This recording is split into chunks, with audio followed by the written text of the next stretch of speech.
종료주일입니다.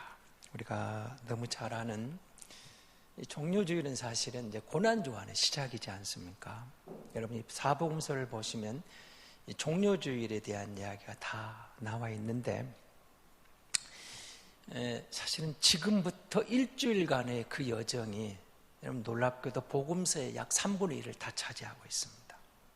그러니까 우리가 예수님의 공생애를 대개 3년으로 혹은 3년 반으로 보는데, 그 여정은 앞에 한 3분의 2 정도 간략하고 나머지 이 일주일간의 여정이 복음서의 3분의 1을 차지하고 있다. 그러니까 종료주일부터 부활 승천한 이 기간까지, 이 시간까지가 복음서의 약 3분의 1을 차지하고 있습니다. 그러니까 굉장히 이제 우리로 말하면 이제 피크라고 할 수 있겠죠. 아주 핵심적인 예수님의 이 땅에 오신 그 가장 포인트, 중요한 사역, 정점, 그렇게 말할 수가 있습니다. 오늘 본문은 이제 그렇게 시작을 합니다. 21장 1절을 보시면 예루살렘 가까운 곳에 예수님이 오셨을까요?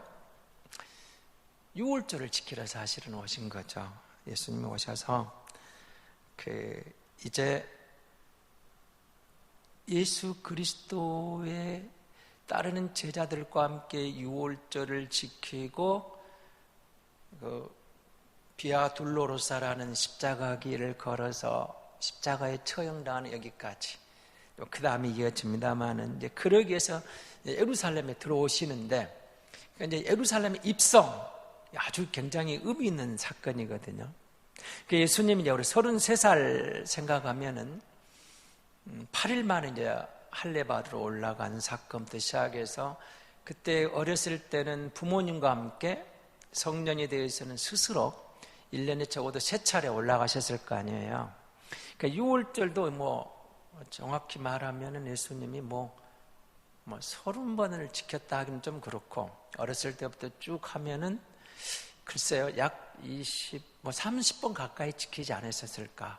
공생의 기간에는 3번 정도, 4번 말하면 난 3번 정도 지켰는 걸로 생각을 해보시면 맞는 것 같습니다.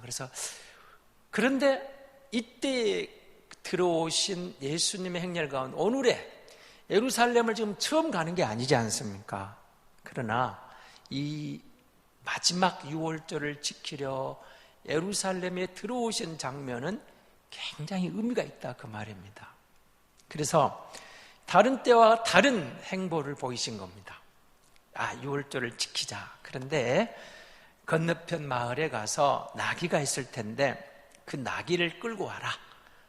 마태복음은 이제 나귀와 나귀 새끼를 끌고 오는 걸 되어 있는데, 다른 복음서는 아직 나귀인데 사람이 타보지 않은 나귀, 이제 갓 성년이 되어가는 나귀, 그렇게 표현이 되는 거죠. 나귀인데 이제 막 1년 정도 지났다 할 거 아니에요. 어른이 되어가는 그런 나귀. 근데 이제 마태복음은 나귀와 나귀 새끼 이렇게 되어 있죠. 이게 끌고 와라. 그런 다음에 일어난 것도 이상한 일이 벌어집니다. 그 나귀 위에다가 이제 제자들, 주변 사람들이 와서 겉옷을 깔고 또 펼치면서 호산나 다윗의 자손, 우리를 구원하소서 왕이하고, 맞아, 이 장면이거든요. 이 장면인데 왜 오늘 이 날, 이 종료주일을 지키면서 이 예수님의 마지막 유월절 예루살렘 입성하는 사건이 우리의 의미가 있는가? 여러분, 예수님이 고난의 십자가를 드디어 지는 순간이잖아요. 지는 순간인데, 예수님께서 들어오는 이 장면은 이제 마지막 사역의 정점을 달려가는 사건이기 때문에 정말 중요한 사건이다. 그래서 스가랴 9장 9절에 예언되고 있는 그 예언이 성취되는, 예수님이 행하신 일을 돌아보니까 그 말씀이 이루어지고 있더라, 그 말입니다. 그러니까 말씀대로 오셔서 그의 삶을 보니까 그 삶 속에 구약에 예언된 말씀 하나하나가 조명되고 실현되어 가고 있더라, 그 말입니다.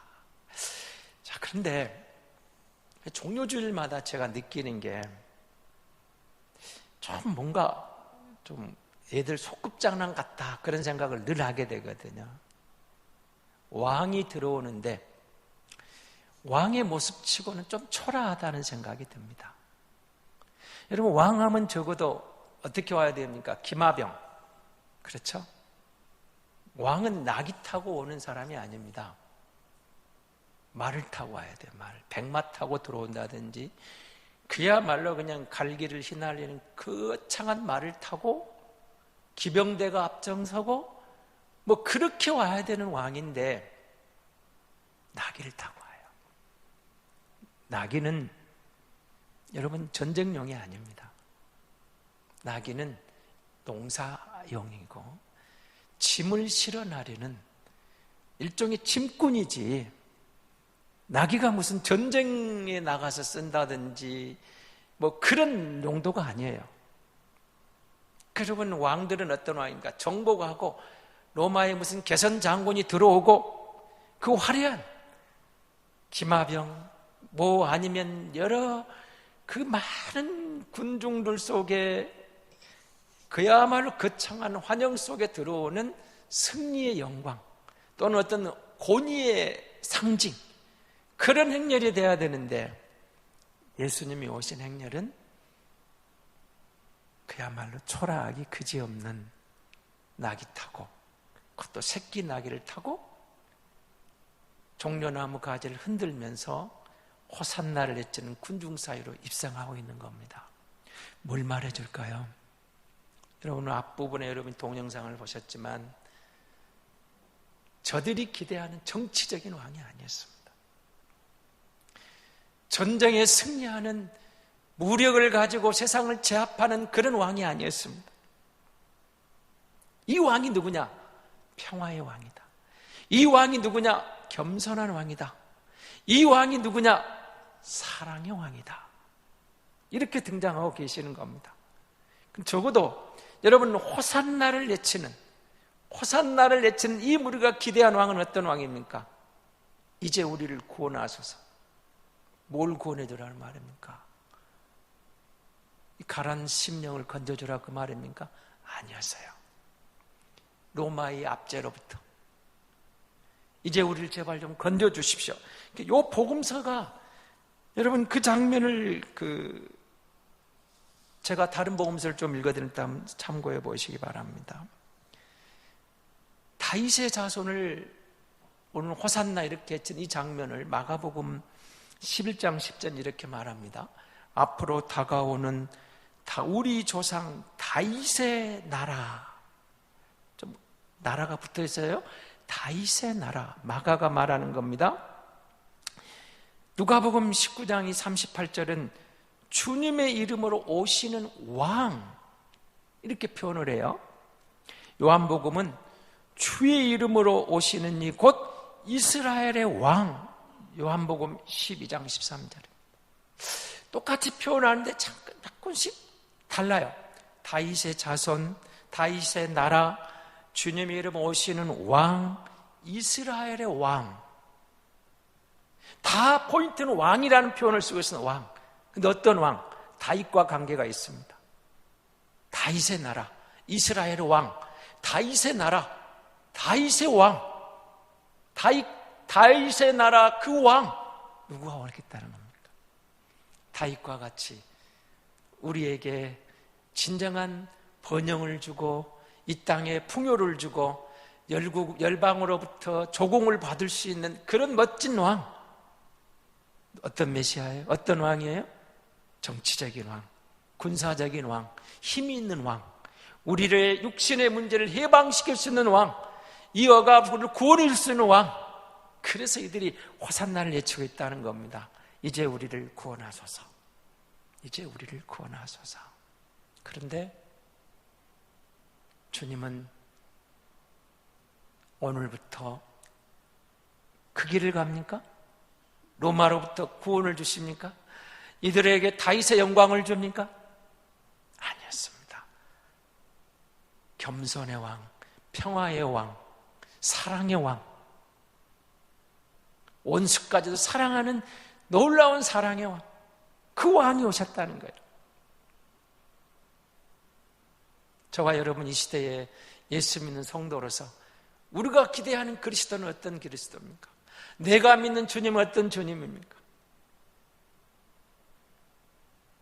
백마 타고 나타나 우리의 모든 원수들을 물리치는 왕, 우리가 당하는 이 시련과 고난으로부터 단방에 완전하게 우리를 구원해 주시는 그런 왕, 우리의 원수들을 그냥 한 칼에 무찔러 버리는 왕, 적어도 내가 겪는 이 아픔, 내 시련, 내 위기, 내 어려움을 빨리 구원해 주는 그런 왕. 많은 경우 우리는 그런 왕을 원하고 있었습니다. 그런데 주님은 나귀를 타고 오십니다. 겸손히로 표현합니다. 평화로 표현합니다. 사랑으로 표현된 왕이 왔다는 겁니다. 저들이 기대하던 모든 기대치가 무너져 버린 거죠. 그래서 이들은 호산나를 외치지만 머지않아 어떻게 바뀝니까? 십자가에 못 박아라. 바로 변하는 겁니다. 2, 3일 있다가 바뀝니다. 십자가에 못 박아라. 십자가에 못 박아라. 사랑하는 성도 여러분, 오늘 이 시대 예수님은 우리가 이 부분에 정말 주목을 해야 됩니다. 주가 누굽니까? 주인입니다. 무슨 말이죠? 내 인생의 주인이 주님입니다. 자, 오늘 본문에 좀 저녁 때 밖에 장면이 소개되잖아요. 가서 나귀를 끌고 와라. 나귀와 나귀 새끼를 끌고 와라. 그런데 주인이 있겠죠. 물어보면 왜 남의 나귀를 끌어가느냐 물어보면 한마디 하시는 거예요. 뭐라겠죠? 주인이 쓰시겠다 하다. 주께서 쓰시겠다 하라. 사실 좀 황당한 말 같지 않아요? 아니, 주인이 있는데 나귀가 주인 없는 나귀가 어디가 있어요? 메어놨는데 주인이 있어서 지켜보고 있는데 애딴 남자 둘이 와가지고 끌고 가면서 아니 왜 남의 나귀에 손댑니까? 이렇게 물으니까 주께서 쓰시겠답니다. 그러니까 두말 없이 허락을 해요. 뭘 말하는 겁니까? 추측을 하긴 해요. 전에 혹시 예수를 알고 숨은 제자였지 않았을까? 아니면 사전에 예수님을 만나서 뭔가 언약이 되어 있지 않았을까? 이렇게 말들 합니다만은 사실은 그런 뜻이 아닙니다. 이 속에 놀라운 의미가 담겨 있습니다. 이 나귀의 주인은 당신이지만 진짜 주인이 있다. 여러분, 우리가 예수 믿으면서 흔히 그런 말 많이 너무 많이 합니다. 청지기입니다. 청지기 의식을 가져라. 이 땅에 내게 주어진 생명도 자유도 물질도 갖고 있는 달란트도 재능도 내게 있는 모든 것은 내가 살아있는 동안 내가 활용할 수 있는 것인데 때가 되면 다 내려놓고 진정한 주인 앞에 서야 되는 청직입니다. 이 말을 우리가 너무 많이 들었어요. 근데 여러분, 이 말씀에 사실은 그 말이 담겨 있는 겁니다. 주인이 누구냐? 이 나귀의 진짜 주인이 누구냐? 주인이 계시다는 거예요. 우리가 청직이라는 거예요. 그게 내 건데, 내 재산인데, 내 소유인데 진짜 주인이 있다. 이 한마디에 나귀 주인이 허락하는 장면은 놀라운 의미가 담겨 있는 겁니다. 사랑하는 성도 여러분, 우리에게 주어진 모든 것들이 하나님의 선물이다. 하나님이 주인이시다.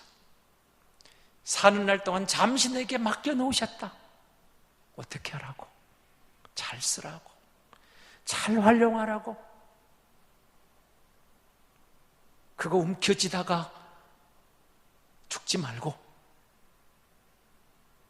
허락한 그거 살아있는 동안에 잘 활용해서 주인의 뜻에 맞게 쓰라고, 주인의 영광을 드러내라고, 청직이라고 잠시 맡겨주셨다고 맡긴 동안 주인을 의식하고 주인의 뜻에 맞게 잘 써라, 잘 살용하라, 잘 활용하라.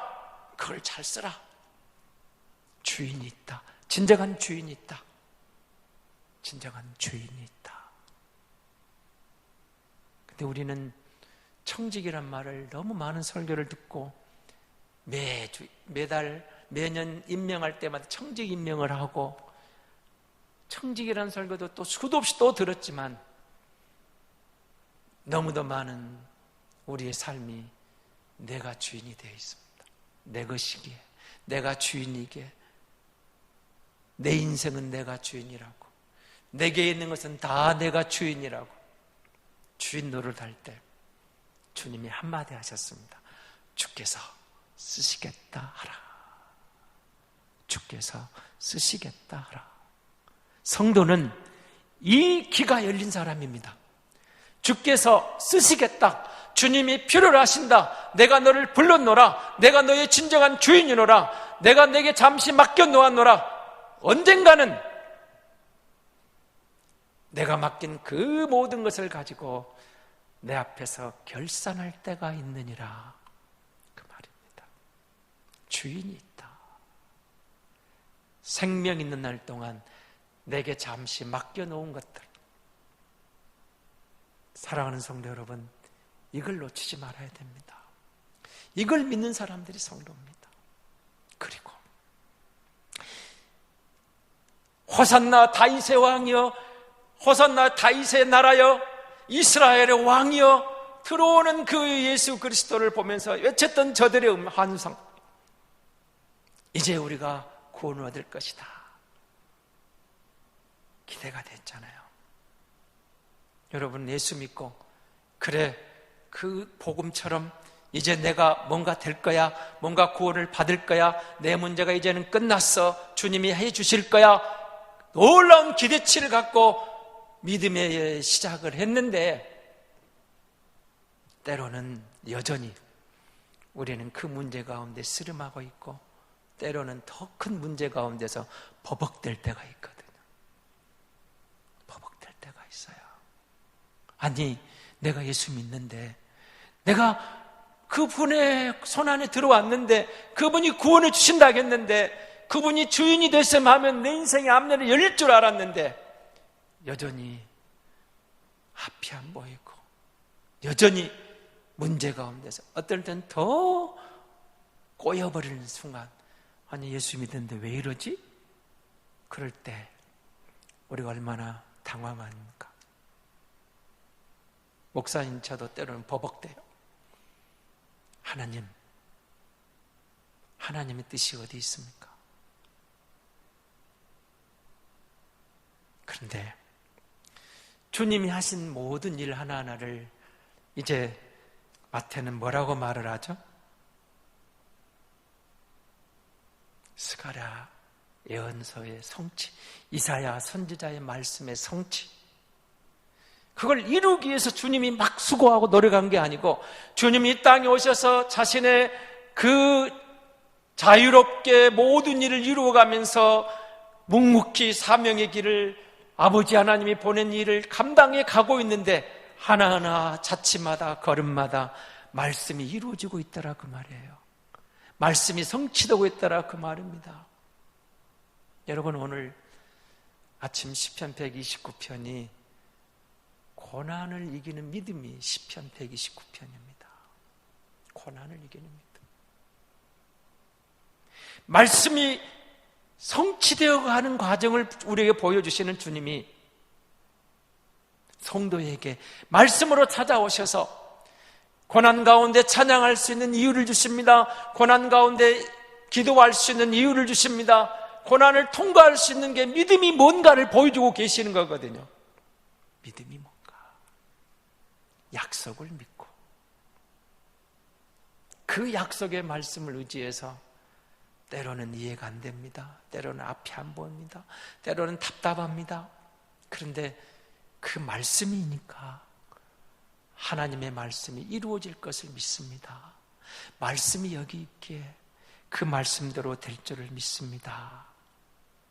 그런데 여러분, 오늘 본문이 사실은 이제 그 9절까지 이렇게 호산나로 끝나는 순간인데 10절, 11절에 뭡니까? 예루살렘에 들어오니까 소동이 일어나요. 그러면서 뭐라고 합니까? 야, 이 사람이 누구야? 사람들이 물어보는 겁니다. 이 사람이 누구야? 그러니까 무리가 뭐라고 말했어요?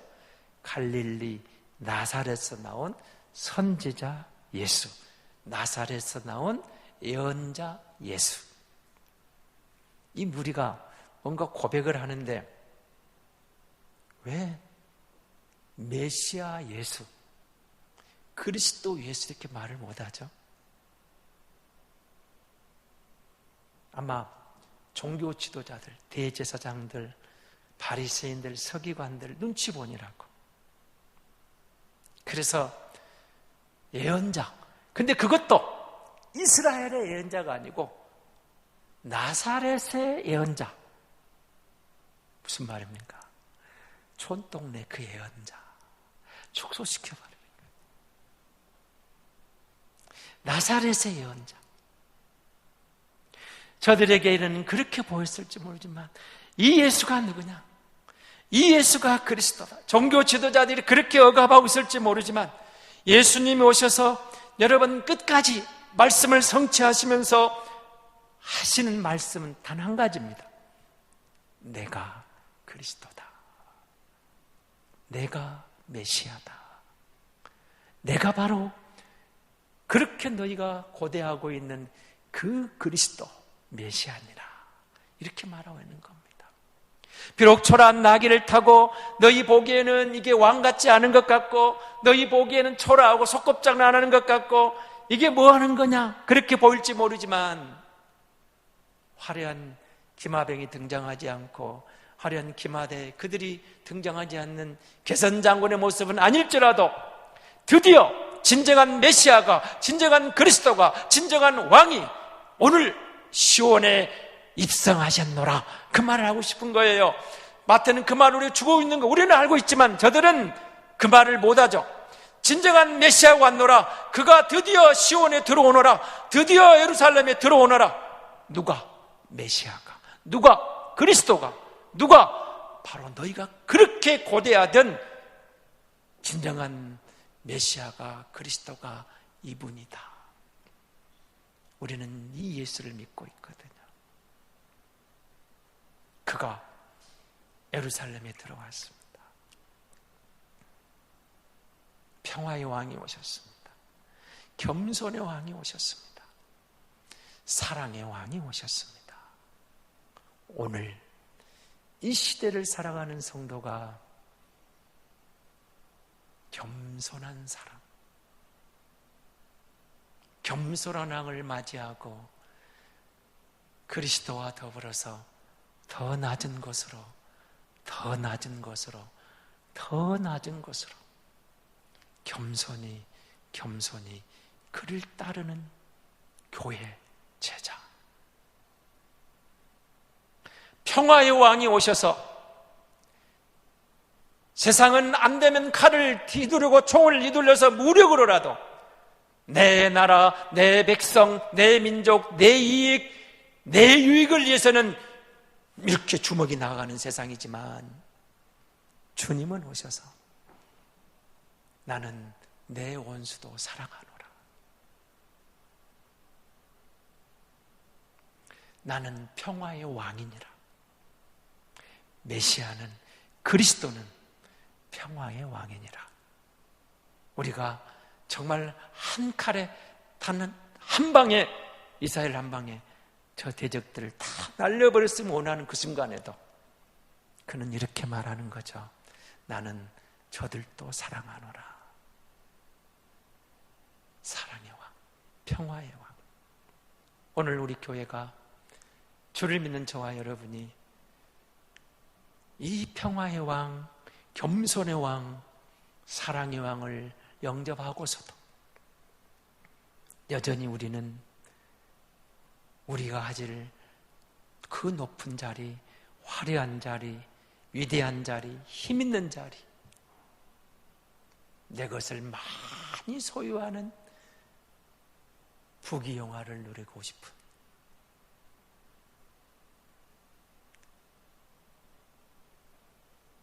대박을 치는 사람들을 손가락질하면서 나도 대박을 치고 싶고, 부동산 투기를 몰아가면서도 내가 땅 한 편 갖고 그것이 올랐으면 캐제를 부르고 싶고,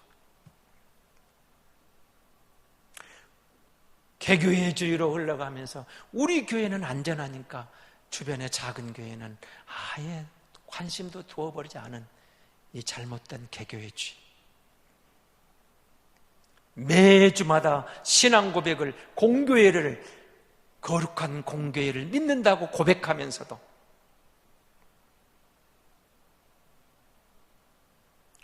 50%, 60%, 70%에 입학하는 그 미자립 교회 아픔에 대해서는 관심이 없는 교회.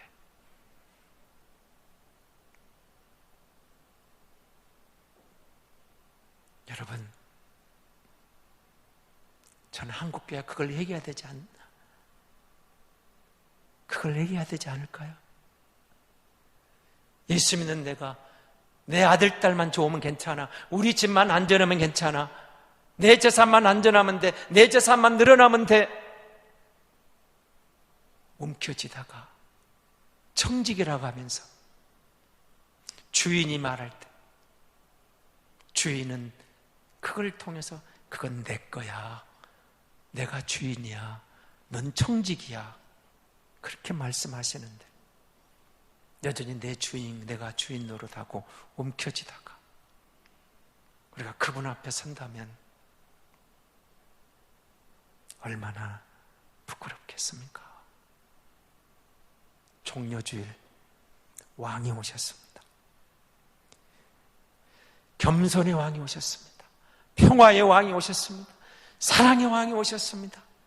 이 땅에 이 개인주의, 시기, 질투, 미움 다 자기밖에 모르는 이 인생관 세상을 향하여 평화의 왕이, 겸손의 왕이, 사랑의 왕이 걸어가신 그 길은 오늘 교회가 가야 할 길, 성도인 내가 가야 할 길, 바로 그 길이 아닐까요? 호산나 다윗의 자손이여 외치던 이 무리가 돌아서서 바로 며칠이 안 돼서 십자가에 못 박아라 외쳐버렸습니다. 말씀 가운데 이 예수님 메시아를, 그리스도를 진정 우리가 못 받아들이면, 하나님을 내 중심에서 내 주인으로 바로 믿지 못하면 나사렛의 예언자로 그가 메시아인 것을, 그가 그리스도인 것을, 진심으로 그가 하나님이 보내신 바로 그분인 것을 저들은 놓쳐버릴 수가 있다는 사실을 보여주고 계시는 겁니다. 사랑하는 성도 여러분, 우리가 주를 믿습니다. 주는 그리스도시요 살아계신 하나님의 아들이라고 고백합니다. 우리가 그 주님을 나의 주님, 나의 하나님이라고 고백했습니다. 이제 나귀를 타고 예루살렘 입성하신 이 주님을 우리가 영접하고 이분의 마음을 바로 이해하고 이분과 함께 걸어간다면 우리의 남은 인생은 반드시 그가 승리하도록 도우셔서 우리 인생의 마지막 선에서 끝자락에서 영광의 주님을 배우게 될 줄로 믿습니다.